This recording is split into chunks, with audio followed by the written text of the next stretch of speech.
नमस्कार, आप देख रहे हैं न्यूज 18 राजस्थान। आपके साथ मैं हूं आसिफ खान। इस वक्त की बड़ी खबर जयपुर से। जयपुर में आईटी की बड़ी कार्रवाई हुई है। प्रदेश भर में आईटी विभाग के छापे पड़े हैं।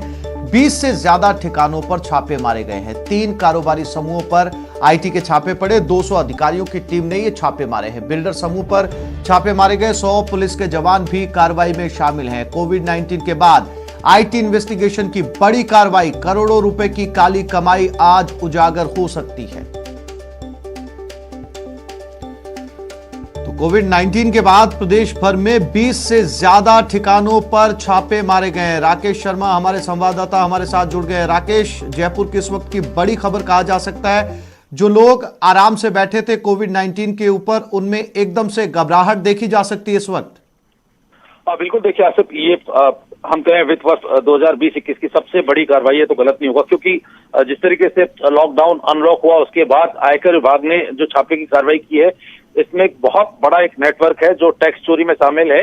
जिस तरीके से आयकर विभाग के अधिकारियों से हमारी बात हुई, उन्होंने जिस तरीके से स्क्रूटनी की है, इस स्क्रूटनी में जो रियल एस्टेट समूह से जुड़े लोग हैं, इसके अलावा जो ज्वेलरी मैन्युफैक्चरिंग से संबंधित लोग हैं, इंपोर्ट एक्सपोर्ट के कारोबार में शामिल लोग हैं, ये लोग बहुत बड़े लेवल पर अपना कारोबार कर रहे थे, लेकिन इनकम टैक्स रिटर्न में ये बड़ी हेराफेरी कर रहे थे। तो आयकर विभाग ने करीब 28 ठिकानों पर एक साथ छापेमारी की है और ये छापे की कार्रवाई आगे बढ़ती जा रही है और भी टीमें इसमें आगे पहुंच रही हैं, जो बहुत बड़े एक टैक्स एवेजन का खुलासा इसमें हो सकता है। क्योंकि आयकर विभाग के अधिकारी जब सुबह पहुंचे थे तो कई ठिकाने ऐसे थे जहां पर ताले लगे हुए थे, उनको घंटों इंतजार करना पड़ा था, क्योंकि वहां पर जो कारोबारी फर्में हैं, दफ्तर हैं, वो नहीं खुले थे। और चूंकि सर्दी का मौसम है तो उनको सुबह जल्दी जब घर पहुंचे तो उनको जगाने में भी दिक्कत हुई थी। लेकिन आयकर विभाग के अधिकारियों ने तमाम प्रीमाइसेस को पर जांच शुरू कर दी है और वहां से जो दस्तावेज हैं, आयकर चोरी संबंधित दस्तावेज हैं, कारोबार संबंधित दस्तावेज हैं, उनकी जब्ती की कार्रवाई शुरू हो गई है। राकेश, ये कार्रवाई शाम तक चलेगी या आने वाले कुछ दिनों तक जारी रहेगी? देखिए आसिफ, ये आयकर इन्वेस्टिगेशन विंग की कार्रवाई है। आयकर इन्वेस्टिगेशन विंग की जब कार्रवाई होती है तो निश्चित वो 2-3 दिन तक चलती है। चूंकि कार्रवाई बहुत लंबी चलती है, महीनों तक चलती है, क्योंकि यहाँ से जो दस्तावेज जब्त होंगे उनको जब्त करके विभाग लाया जाता है, वहां पर भी पूछताछ होती है। लेकिन अभी जो ठिकाने हैं वहां पर कम से कम 2 से 3 दिन तक ये कार्रवाई चलेगी, जिसमें तमाम तरह के जो दस्तावेजों के साथ साथ इनके घर पे जो रखी हुई प्रीमाइसेस पे रखी हुई नकदी है, ज्वेलरी है या निवेश से संबंधित दस्तावेज हैं, उन तमाम को जब्त किया जाएगा। उनकी फर्द रिपोर्ट बनाई जाएगी, गवाहों के बयान लिए जाएंगे। उसके बाद आयकर विभाग की टीमें ठिकानों से वापस आती हैं। तो आज शुरू हुई है ये कार्रवाई, निश्चित तौर पर और भी 1-2 दिन आगे चलेगी। राकेश, अब तक की कार्रवाई में आईटी के हाथ कुछ लगा?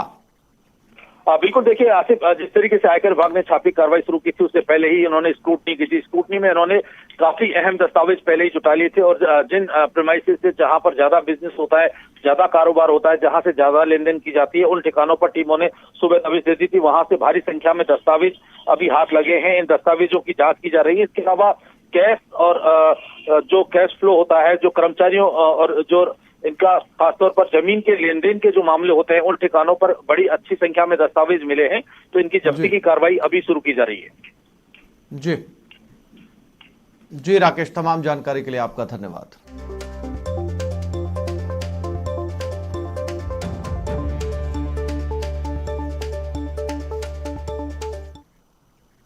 और जयपुर से एक और बड़ी खबर। रिट भर्ती 2020 परीक्षा मामला हाईकोर्ट में आज इसकी सुनवाई होगी। जस्टिस सबीना की खंडपीठ में यह सुनवाई की जाएगी। लुबीना फातिमा और अन्य ने चुनौती दी है। बीएड धारकों को फर्स्ट लेवल से हटाने को चुनौती दी गई है। याचिका में कहा गया आरटीए एक्ट के तहत सरकार ऐसा नहीं कर सकती। यह एक्ट की मूल भावना के खिलाफ है। अधिवक्ता अब्दुल कलीम अहमद और अन्य वकील इसकी पैरवी करेंगे।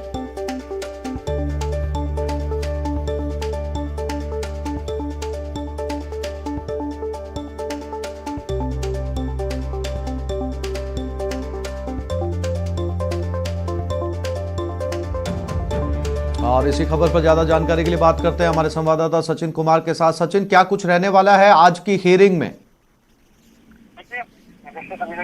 में तकरीबन लंच के बाद इस पूरे मामले का नंबर आ सकता है। अभी कोर्ट अपने समय पर बैठ चुकी है, सुनवाई लगातार जारी है। अन्य मामलों की 115 नंबर पे ये मामला लिस्टेड है। लुबिना फातिमा और अन्य लोगों ने कई अलग अलग विषयों को लेकर इसमें चुनौती दी है, लेकिन जो मुख्य विषय है वो यही है कि जो कुछ दिन पहले शिक्षा मंत्री गोविंद सिंह डोटासरा ने निर्देश जारी किए, विभाग ने आदेश जारी कर दिए कि जो बीएड धारक है वो फर्स्ट लेवल यानी पहली कक्षा से 5वीं कक्षा तक के बच्चों को नहीं पढ़ाएंगे, उस भर्ती में फर्स्ट लेवल में वो लोग शामिल नहीं होंगे। इस बात को चुनौती दी कि कहा गया है कि आरटी एक्ट ये कहता है कि जो स्टूडेंट है, जो बच्चे हैं, उनको उच्च गुणवत्ता की शिक्षा दी जाएगी। ऐसे में बीएड धारक बीएसटी से अपर में आते हैं, उच्च स्तर पर आते हैं, तो उनको हटाकर केवल बीएसटी को ही शामिल करना ये गलत है, या आरटी एक्ट के मूल भावना के खिलाफ है। इसके अलावा एनसीईटी का जो 23 अगस्त नोटिफिकेशन है उसको भी चुनौती दी गई है, और यही वजह है कि कई अलग अलग मामलों में अल्ट्रा वायरस पूरे मामले को चैलेंज किया गया है। इसलिए ये मामला जस्टिस सबीना की खंडपीठ में गया, डीबी में गया है, वरना इस तरह के मामले सिंगल पीठ में जाते हैं। अब देखना ये होगा कि क्या ये जो स्टेज है, क्योंकि अभी विज्ञप्ति कल जारी हुई है, परीक्षा की जो डेट है वो काफी आगे है, तो ऐसे में प्री मैच्योर मानते हुए हाईकोर्ट इस पूरे मामले में क्या रूप देखता है। सबसे बड़ी बात है कि राज्य सरकार को पता था कि इस मामले को चुनौती दी जा सकती है, ऐसे में उन्होंने भी अपनी कैबिनेट दायर कर रखी है। तो ये तो नहीं कहना होगा कि जो है एक तरफा फैसला हो जाएगा, क्योंकि जब तक राज्य सरकार को नहीं सुना जाएगा, तो कैबिनेट राज्य सरकार द्वारा दायर की गई है। तो ऐसे में आज कुछ इफेक्टिव होना ऐसा तो नजर नहीं आ रहा, लेकिन हो सकता है कि याचिका को शायद कोर्ट खारिज कर दे। इस तरह की भी बात निकल के सामने आ रही है। तो सरकार का ये कहना है कि बहुत ही मेच्योर स्टेज पर याचिकाएं हैं, अभी केवल विज्ञप्ति जारी हुई, विज्ञप्ति के तुरंत बाद कोर्ट में आ जाना, उसको अटकाने की कोशिश करना, ये ठीक नहीं है। जी सचिन, जानकारी के लिए आपका धन्यवाद।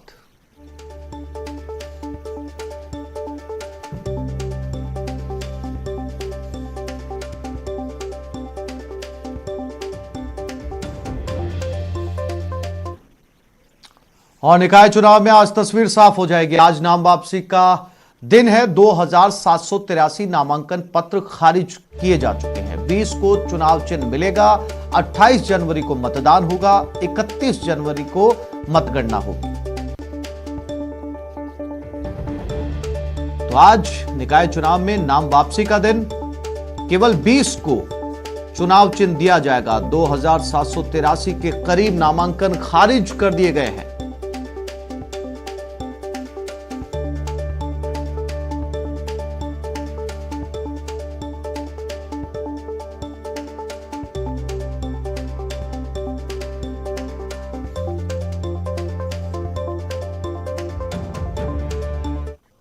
श्री गंगानगर जेल में गैंग वॉर हुई। जेल में एक कैदी की हत्या कर दी गई। एक कैदी ने दूसरे कैदी की हत्या की। धारदार हथियार से हत्या की गई है। नरसिंहपुरा खुली जेल में यह वारदात हुई है।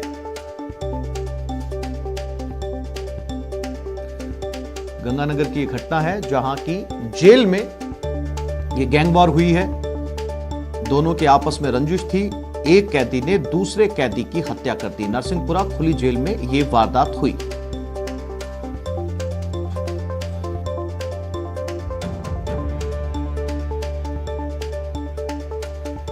और इसी खबर पर ज्यादा जानकारी के लिए बात करते हैं हमारे गंगानगर संवाददाता अशोक शर्मा से। अशोक, सड़कों के ऊपर गैंगवॉर की खबरें आम है, सुनने में आती हैं, लेकिन जेल के अंदर इतनी हाई सिक्योरिटी के अंदर गैंगवॉर होना, अंदर हथियार का जाना, धारदार हथियार का पहुंचना और एक कैदी की दूसरे कैदी की हत्या कर देना, कानून प्रशासन, जेल प्रशासन पर कई तरह के सवालिया निशान खड़े करता है। आसिफ जी, बड़ी गंभीर विषय है ये कि किस तरह से श्री गंगानगर जिले की गंगोटवाली थाना क्षेत्र के अंतर्गत नरसिंहपुरा खुली जेल में दो कैदियों के बीच में रंजिशवश लड़ाई होती है और लड़ाई इस हद तक पहुंचती है कि दूसरे कैदी ने धारदार हथियार की मदद से दूसरे कैदी को मौत के घाट उतार दिया। पूरे के पूरे प्रकरण में जिस कैदी की हत्या हुई है वो नत्था सिंह, उसकी पहचान हुई है 3 SHPD सूरतगढ़ का वो रहने वाला है। जबकि वारदात के बाद में जो हत्यारा बंदी था गोरा सिंह, वो वारदात देने के बाद में फरार हो गया है। फिलहाल गंगोटवाली थाना पुलिस उसकी तलाश में जुटी हुई है और वहीं जो मृतक कैदी है उसको फिलहाल पोस्टमार्टम के लिए मोर्चरी में ले जाया गया है। गंभीर सवाल इस बात को लेकर उठता है कि जब खुली जेल में इस तरह से दो कैदियों के बीच में जिंदगी और मौत के लिए रंजिशवश इस तरह से गुत्थम गुत्थाई होती है और किसी हथियार या धारदार हथियार की मदद से उसको मौत के घाट में उतार दिया जाता है। जी आसिफ जी। बिल्कुल अशोक, बहुत तरीके के सवालिया निशान इस मामले पर खड़े होते हैं। ना केवल इसमें हत्या होती है बल्कि आरोपी जो है वो फरार भी हो जाता है और पुलिस जो है वो जांच के बारे में यहां पर बात करते हुए नजर भी आएगी। आपको कहेगी कि इस मामले की पूरी जांच की जाएगी, लेकिन अपने आप में एक बार फिर से बहुत गंभीर सवाल कि जेल के अंदर हत्या होती है और आरोपी फरार हो जाता है। तमाम जानकारी के लिए अशोक आपका धन्यवाद।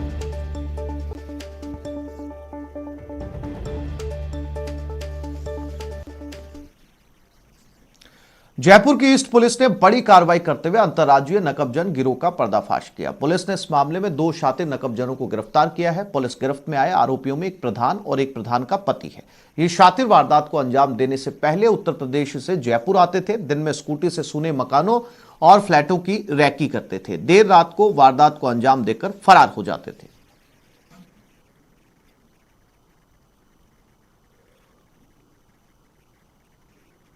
इन्होंने जो है वारदात के लिए रेकी करने के लिए यूज़ की थी। तो स्कूटी से जो परिवादी का घर था उसके चारों तरफ उन्होंने 2-3 दिन तक अच्छी रेकी की और रेकी पूरी करने के बाद वारदात के दिन 2 मोटरसाइकिल पर आकर ये 3 है इसमें गैंग में, जिनमें कि एक हरीश, एक चंद्रभान और एक चिंटू है। चिंटू अभी हाल राज्य से बाहर है और आशंका है कि वो दिल्ली एनसीआर के इलाके में कहीं छुपा हुआ है। हरीश और चंद्रभान हमारी गिरफ्त में आ गए। चंद्रभान प्रधान पति हैं और हरीश खुद प्रधान है। ये उत्तर प्रदेश के संभल इलाके से पकड़े गए हैं और पकड़े जाने के बाद उनसे हमने माल की बरामदगी की है।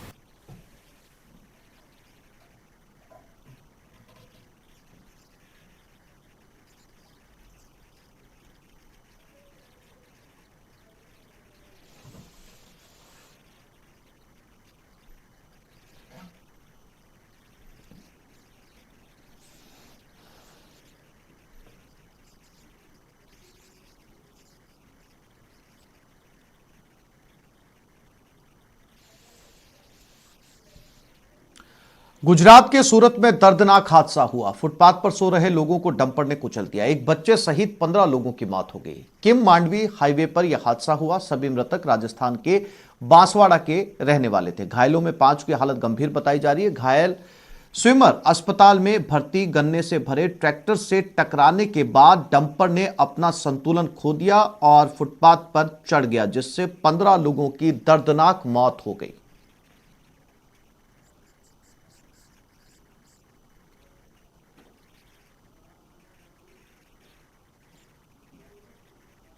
और ये 5 तस्वीरें। पहली तस्वीर में वो डंपर है जिसने 15 लोगों को कुचल दिया, मजदूरों की मौत हुई। और ये सभी लोग राजस्थान के बांसवाड़ा जिले के रहने वाले थे। इसमें एक छोटा बच्चा भी शामिल है। उसके अलावा 14 बड़े लोग, यानी कुल 15 मौतें इस डंपर के चढ़ जाने से हुई हैं। 4 की हालत इसमें गंभीर बताई जा रही है, जिन्हें हॉस्पिटल रेफर किया गया है।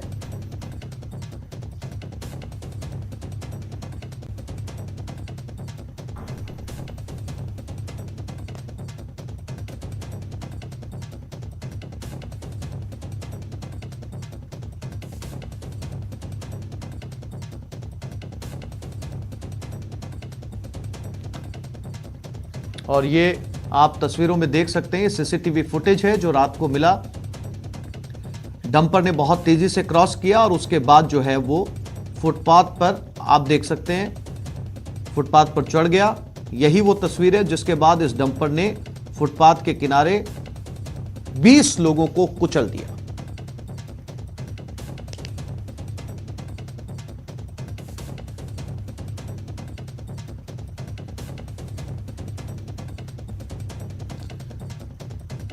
वहीं इस मुद्दे पर प्रधानमंत्री ने दुख जताया और मृतकों के परिजनों को 2-2 लाख रुपए की आर्थिक सहायता का ऐलान किया है और घायलों को 50-50 हजार रुपए आर्थिक मदद की घोषणा की। सीएम ने भी इस मुद्दे पर दुख जताया है।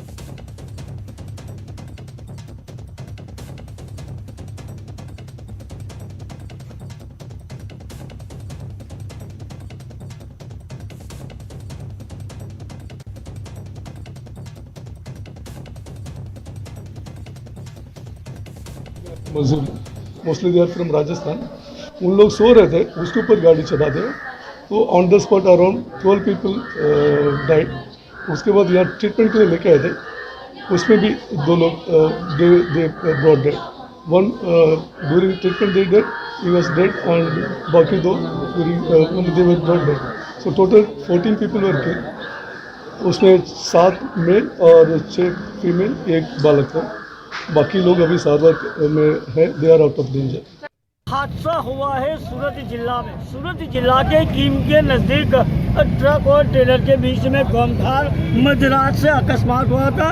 ट्रक चालक ने स्टीयरिंग से काबू जाने के बाद में फुटपाथ पे सोए हुए राजस्थान के बांसवाड़ा जिला का कुशलगढ़ का 18 मसलम परिवार यहाँ पे सो रहे थे घोर निद्रा में। उसी वक्त ये कार मुखी ट्रक ये मजदूरों यानी कि श्रमजीवी के ऊपर चलने से 13 लोग की मौत हो गई थी घटनास्थल के ऊपर, और 8 लोगों को सूरत अस्पताल में ज़्यादा सारवार के लिए खसेड़ा गया था। उसी के सिलसिले में मौजूद यही सारवार के दरमियान और भी 2 लोगों की मौत हो रही है। और रही बात सूरत जिला पुलिस ने घटनास्थल का जायजा लेते और ट्रक चालक और क्लीनर के ऊपर गुना दाखिल करके ज़्यादा तपास तो हाथ धरी है। फिर भी ये राजस्थान के परिवार है, ये श्रमजीवी या कंस्ट्रक्शन लाइन से मजदूरी के लिए ये लोग आए थे और यहाँ पे ये फुटपाथ के ऊपर मध्यरात में सो रहे थे। उसी के सिलसिले में ट्रैक्टर और ट्रक के बीच गमखार अकस्मात में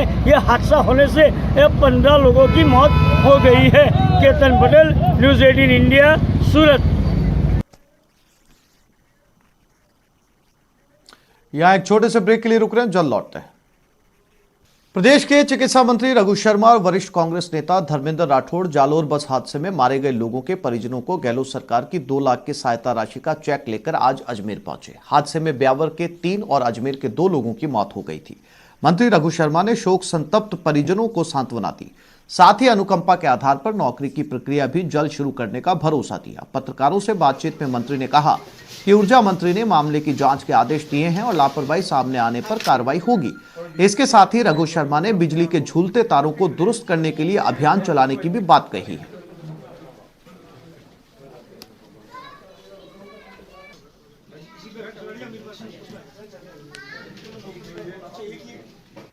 बहुत ही दुखद घटना हुई और जिस तरह की घटना हुई, मुख्यमंत्री जी पूरे हम लोग भी चिंतित थे। परिवार के ऊपर इतना वज्रपात हुआ है, तो आज उनके दुख में शामिल होने के लिए हम सभी धर्मेंद्र सिंह जी राठौड़ आए हैं, महेंद्र सिंह जी लड़ावता, डॉक्टर गोपाल बाईती जी, हेमंत भाटी जी, हमारे अध्यक्ष विजय जैन जी, सब लोग आए हैं। और ये फर्ज भी बनता हमारा कि दुख की इस घड़ी में हम उनके साथ खड़े रहें। और मुख्यमंत्री जी ने और सरकार की तरफ से 2 लाख रुपए का चेक भी भेजा है, वो भी हमने इनको दिया है। जहाँ तक वो सरकारी नौकरी में थे तो अनुकंपा नियुक्ति उनके बच्चे को मिले, इसको भी हम सुनिश्चित करेंगे ताकि ये परिवार संभल जाए और जो विपत्ति आई है उस विपत्ति से निकले। प्रदेश में होने वाले विधानसभा उपचुनाव को लेकर बीजेपी ने भी तैयारियां शुरू कर दी है। बीजेपी के प्रदेश अध्यक्ष सतीश पूनिया आज जीत के लिए बालाजी के दर पर पहुंचेंगे। उससे पहले सतीश पूनिया ने कार्यकर्ताओं को संबोधित किया।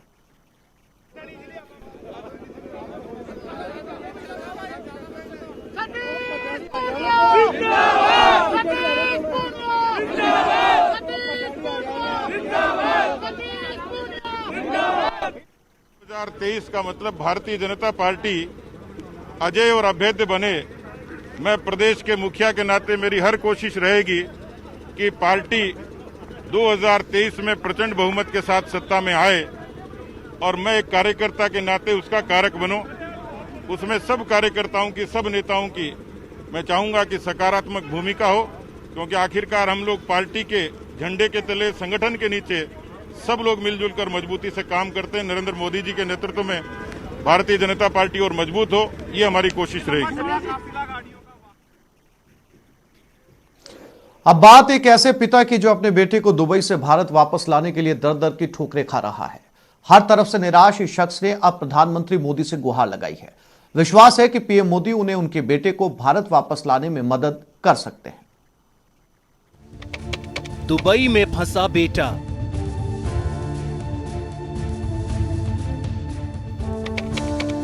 जयपुर में माता पिता परेशान।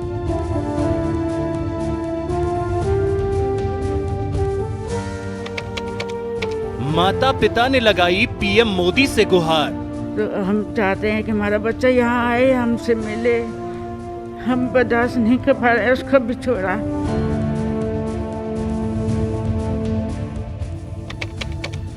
हमारे बेटे को भारत लाइए सरकार।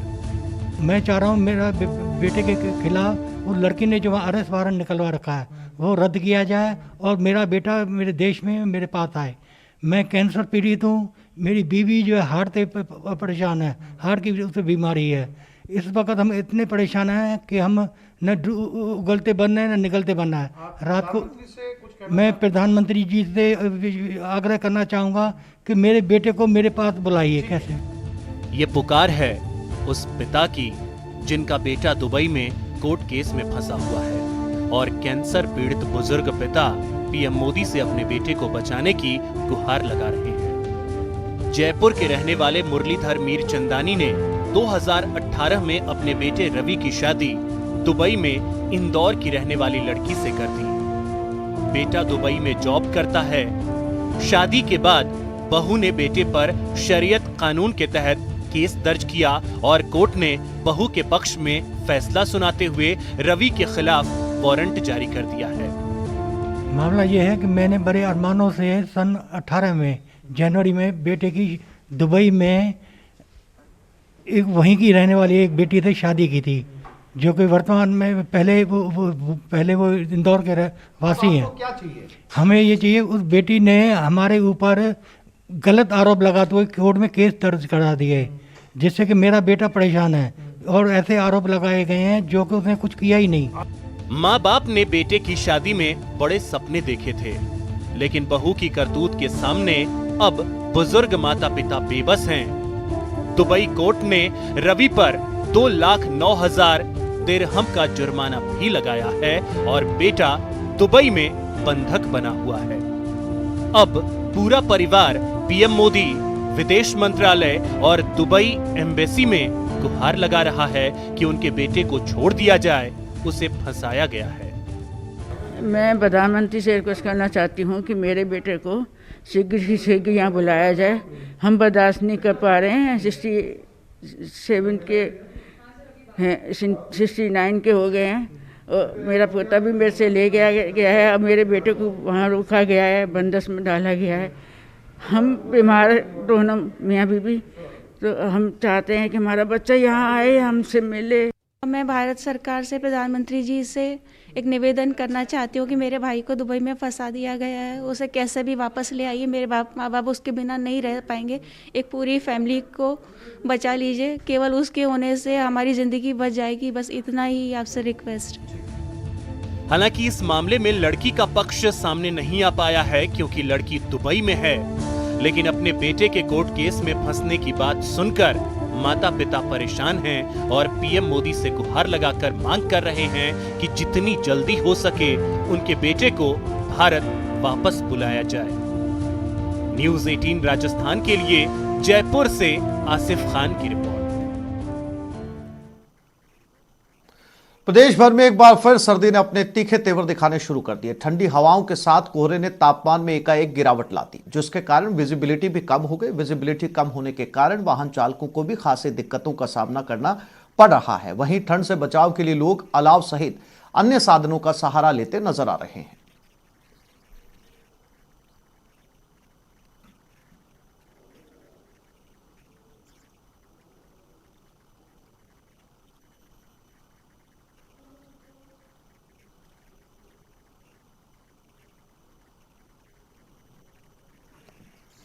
और ये तस्वीर श्रीगंगानगर की है। यहां घने कोहरे की वजह से लोग परेशान हैं। कोहरे की वजह से ऑफिस जाने वालों को काफी दिक्कतों का सामना करना पड़ रहा है। लोग घरों में ही दुबके हुए हैं।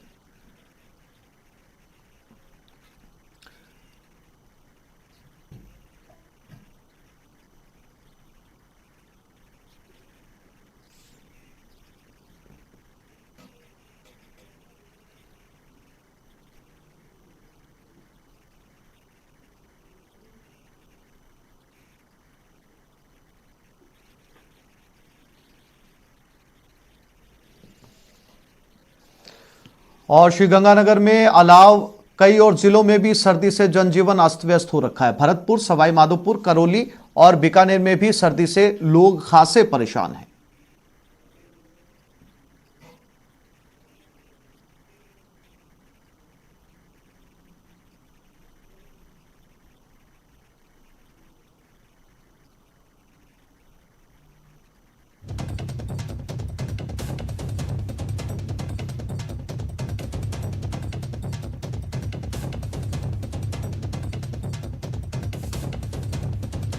और ये 4 तस्वीरें आपके टेलीविजन स्क्रीन के ऊपर, जहां पर सर्दी का सितम जारी है। भरतपुर, सवाई माधोपुर, करौली, बीकानेर। इससे पहले आपने गंगानगर की तस्वीरें देखी।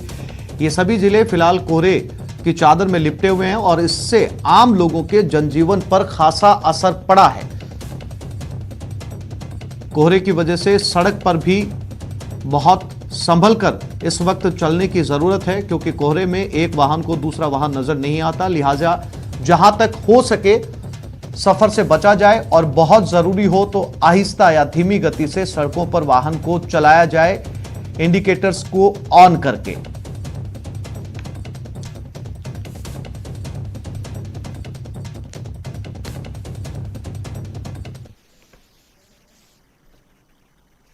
तो इस बुलेटिन में फिलहाल इतना ही। नमस्कार।